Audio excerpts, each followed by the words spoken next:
Welcome back. Stocks have been struggling to find direction all day long. We did pair our losses from early this morning as investors digest another batch of earnings. This also is Fiat Chrysler announcing plans to double its workforce in Detroit as part of a $4.5 billion investment. That means adding 6,500 jobs to build all new next generation SUVs. It's huge news for the American worker. Great stuff. Great job, Fiat. Also, Etsy shares are jumping big time, up 17% after reporting a surge in profits. Also an impressive outlook for the year. Between Etsy and Wayfair last week, these online stores are absolutely killing it. So how should you be investing in what I'm calling the Amazon world that's coming up? But first, Federal Reserve Chairman Jerome Powell appearing earlier today before a Senate Banking Committee in the first of 2 days of semi-annual testimony that goes before both houses of Congress. Now, intermixed with efforts to get Powell to co-sign political ideologies were great discussions on the woes of rural America. Powell began with his typical cautionary stance, saying the economy is healthy but warns of possible cross currents and conflicting signals. But he also made a point of reassuring Wall Street about future rate hikes. We still see muted inflation pressures, and that gives us the ability to be patient with monetary policy, and that's what we're going to do. This is a good time to be patient and watch and wait and see how the situation evolves.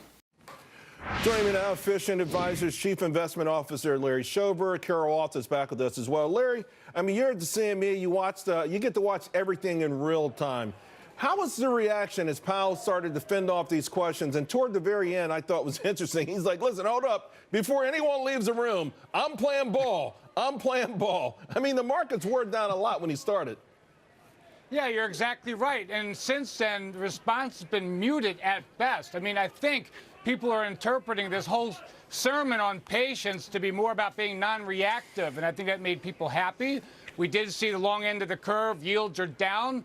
But the very front end of the curve, vice versa. So we're seeing what we call flattening of the yield curve ever so slightly. And going forward, that could be meaningful because, like right now, he's in the camp is like we're done unless we don't have to be done. That's what people are taking away from what he said today. Carol, you're an astute Fed observer.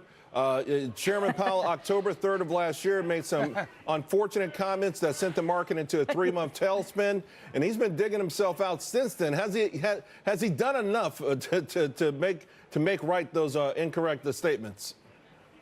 Yeah, he had a rough one out of the gates, and I think that he's been trying to find his way. And I almost thought he painted himself into a little bit of a corner in January, right before we got those great jobs numbers. But he reiterated today the same stance. So it seems like he's really got his footing underneath it. And I have to say, I love the fact that all of the senators, with the exception of Elizabeth Warren, were pretty much adults in the room. And I love the fact that he took them to task over policies like getting more people back into the labor force and giving them the incentives and not spending so much in Congress. So I actually thought he did quite a good job today. He also took him to task over this notion that deficits don't matter. In other words, they pox on both houses since he was there.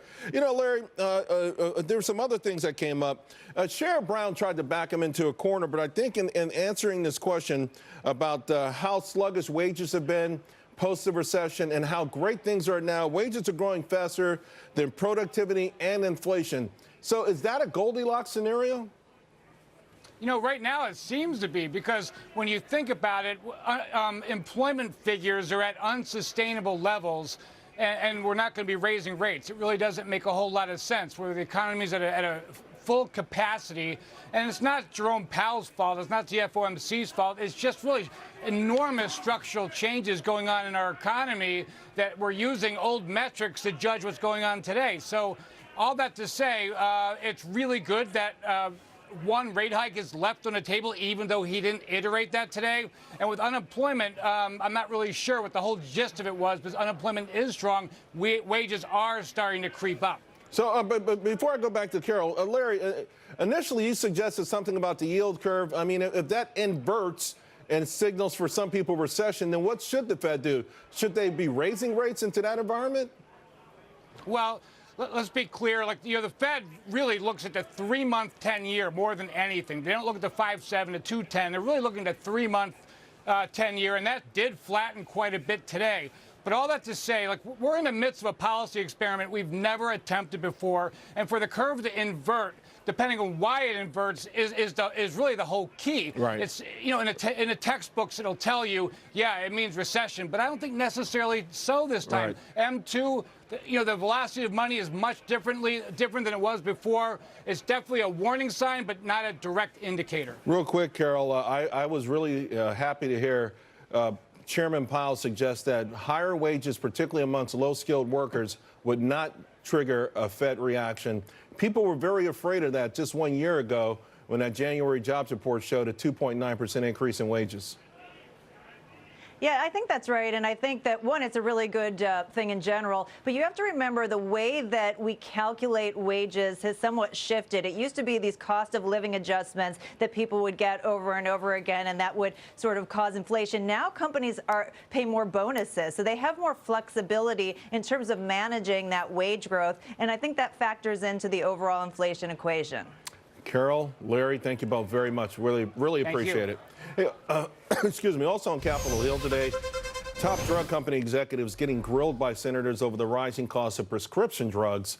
Senators called the execs AbbVie, AstraZeneca, Merck, Pfizer, and even more. And, quote, they called them all morally repugnant for blaming others for these high prices. The Finance Committee ranking member Ron Wyden tore into each company one by one for what he called two-faced scheming.